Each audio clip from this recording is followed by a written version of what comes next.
Hello friends, welcome to Smile Talk paramedical channel. Friends, ಈ video BPT ವಿದ್ಯಾರ್ಥಿಗಳಿಗೋಸ್ಕರ ಇರುವಂಥದ್ದು. ನೀವು ಲೈವಲ್ಲಿ ಬಂದಾಗ ಒಂದಷ್ಟು ವಿದ್ಯಾರ್ಥಿಗಳು ಹೇಳಿದರು, BPT ಬಗ್ಗೆ ಕ್ಲಾರಿಟಿ ಕೊಡಿ, ನಮಗೆ BPT ಬಗ್ಗೆ ಏನು ಮಾಡಬೇಕು ಅಂತ. ಸೊ ಸ್ಪಷ್ಟವಾಗಿ ಹೇಳ್ತೇನೆ, ಕೇಳ್ಕೊಳ್ರಿ.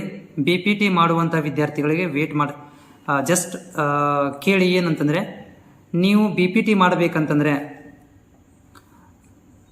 CET application ಹಾಕಿರಬೇಕು. ಒಂದನೇದು ಅಂದರೆ KCET ಅಪ್ಲಿಕೇಶನ್ ಹಾಕಿರಬೇಕು. ಅಂಥ ವಿದ್ಯಾರ್ಥಿಗಳಿಗೆ ಈ ವರ್ಷ BPTಗೆ ಆನ್ಲೈನ್ ಮುಖಾಂತರ ಕೌನ್ಸಿಲಿಂಗನ್ನು ಕರೀತಾರೆ. ಇದು ಯಾವಾಗ ಕರೀತಾರೆ ಅಂತಂದರೆ, ಅಪ್ಲಿಕೇಶನ್ಸ್ ಈಗಾಗಲೇ ಯಾರ್ದು BSc ನರ್ಸಿಂಗು, ಇಂಜಿನಿಯರಿಂಗು ಮತ್ತು ಯಾರು ಮೆಡಿಕಲ್ ಅವರ ಒಂದು ಕೌನ್ಸಿಲಿಂಗ್ ನಡೀತಾ ಇದೆ. ಅವರ ಕೌನ್ಸಿಲಿಂಗ್ ಪ್ರೊಸೆಸ್ ಮುಗಿದ ನಂತರ ಸಪ್ರೇಟಾಗಿ ಅಲೈಡ್ ಹೆಲ್ತ್ ಸೈನ್ಸು ಮತ್ತು BPO ಈ ಕೋರ್ಸ್ಗಳನ್ನು ಸ್ಟಾರ್ಟ್ ಮಾಡ್ತಾರೆ. ಅಲ್ಲಿವರೆಗೂ ಕೂಡ ನೀವು ಕಾಯಬೇಕಾಗತ್ತೆ. ಈಗ ಏನು ಒಂದು BSc ನರ್ಸಿಂಗ್ ಮತ್ತು ಇಂಜಿನಿಯರಿಂಗ್ದು ಡಾಕ್ಯುಮೆಂಟ್ ವೆರಿಫಿಕೇಷನ್ ನಡೀತಾ ಇದೆ, ಅವ್ರಗಳದೆಲ್ಲ ಪ್ರೊಸೆಸ್ ಮುಗಿಬೇಕು. ಅವ್ರಗಳ ಎಲ್ಲ ಪ್ರೊಸೆಸ್ ಮುಗಿದ ನಂತರ ನೀವು ಯಾರು BPT ಮಾಡಬೇಕಂತಿರಲ್ಲ, ನಿಮಗೆ ಸಪ್ರೇಟಾಗಿ ರ್ಯಾಂಕ್ಗಳನ್ನು ಕೊಡ್ತಾರೆ. ನಿಮ್ಮ ಫಿಸಿಕ್ಸ್, ಕೆಮಿಸ್ಟ್ರಿ, ಬಯಾಲಜಿಯ ಮಾರ್ಕ್ಸ್ಗಳ ಆಧಾರದ ಮೇಲೆ ರ್ಯಾಂಕ್ಗಳನ್ನು ಸಪ್ರೇಟಾಗಿ ರ್ಯಾಂಕ್ಗಳನ್ನು ಕೊಡಬೇಕು. ಆ ರ್ಯಾಂಕ್ಗಳನ್ನು ಕೊಟ್ಟ ಮೇಲೆ, ಕೊಡೋಕ್ಕಿಂತ ಮೊದಲು ನಿಮ್ಮಲ್ಲಿ ಏನಾದರೂ ಅಪ್ಲೋಡ್ ಮಾಡುವಂಥದ್ದು ಇರ್ತದೆ. ಏನಂದರೆ ಡಾಕ್ಯುಮೆಂಟ್ ಅಪ್ಲೋಡ್ ಮಾಡೋಕ್ಕೆ ಹೇಳ್ತಾರೆ. ಆನ್ಲೈನ್ ಆದರೆ ಆನ್ಲೈನ್ ಕರೀತಾರೆ, ಆಫ್ಲೈನ್ ಆದರೆ ಆಫ್ಲೈನಿಗೆ ನೀವು ಡಾಕ್ಯುಮೆಂಟ್ ವೆರಿಫಿಕೇಷನ್ಗೆ ಕರೀತಾರೆ. ಡಾಕ್ಯುಮೆಂಟ್ ವೆರಿಫಿಕೇಷನ್ ನಿಮ್ಮದು ಆಗಬೇಕು. ನಿಮ್ಮದು ಡಾಕ್ಯುಮೆಂಟ್ ವೆರಿಫಿಕೇಷನ್ ಆದ ಮೇಲೆ ರ್ಯಾಂಕ್ ನಂಬರ್ಗಳನ್ನು ಕೊಡ್ತಾರೆ. ರ್ಯಾಂಕ್ ನಂಬರ್ಗಳನ್ನು ಕೊಟ್ಟ ಮೇಲೆ ವೆರಿಫಿಕೇಷನ್ ಸ್ಲಿಪ್ಪನ್ನು ಕೊಡ್ತಾರೆ. ವೆರಿಫಿಕೇಷನ್ ಸ್ಲಿಪ್ ಕೊಟ್ಟ ಮೇಲೆ ಆಪ್ಷನ್ ಎಂಟ್ರಿಗೆ ಕರೀತಾರೆ. ಅಲ್ಲಿ ತನಕನೂ ನೀವು ಕಾಯಬೇಕಾಗತ್ತೆ.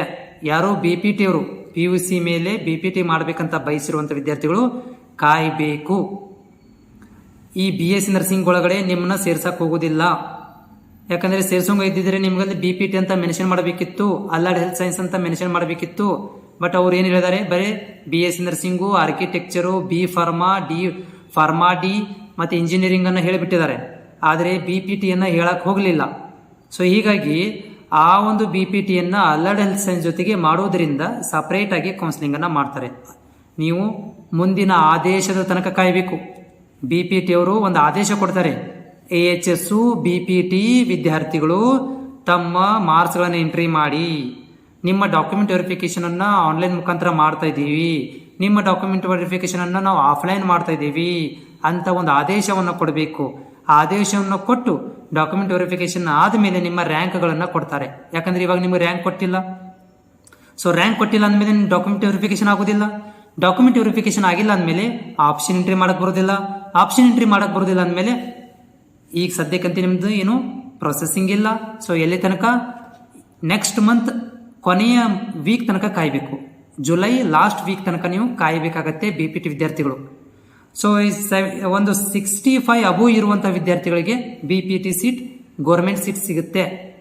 65 ಅಬೋವ್ ಇರುವಂಥ ವಿದ್ಯಾರ್ಥಿಗಳಿಗೆ ಗೋರ್ಮೆಂಟ್ ಸೀಟ್ ಸಿಗುತ್ತೆ, ಪ್ರೈವೇಟ್ ಕಾಲೇಜಲ್ಲಿ ಸಿಗುತ್ತೆ. ಯಾಕಂದರೆ ಕರ್ನಾಟಕದಲ್ಲಿ 2 ಗೋರ್ಮೆಂಟ್ ಕಾಲೇಜ್ ಇರೋದು, ಒಂದು ಸಂಜೀವ್ ಗಾಂಧಿ ಮತ್ತು ಮೆಡಿಕಲ್ ಕಾಲೇಜ್ ಬೆಂಗಳೂರು. ಇವೆರಡೇ ಕಾಲೇಜ್ ಇರೋದ್ರಿಂದ 2 ಕಾಲೇಜಲ್ಲಿ ತುಂಬ ಕಾಂಪಿಟೇಷನ್ ಆಗುತ್ತೆ. ಆದರೆ ಪ್ರೈವೇಟ್ ಕಾಲೇಜಲ್ಲಿ ಸೀಟ್ ಸಿಗುತ್ತೆ.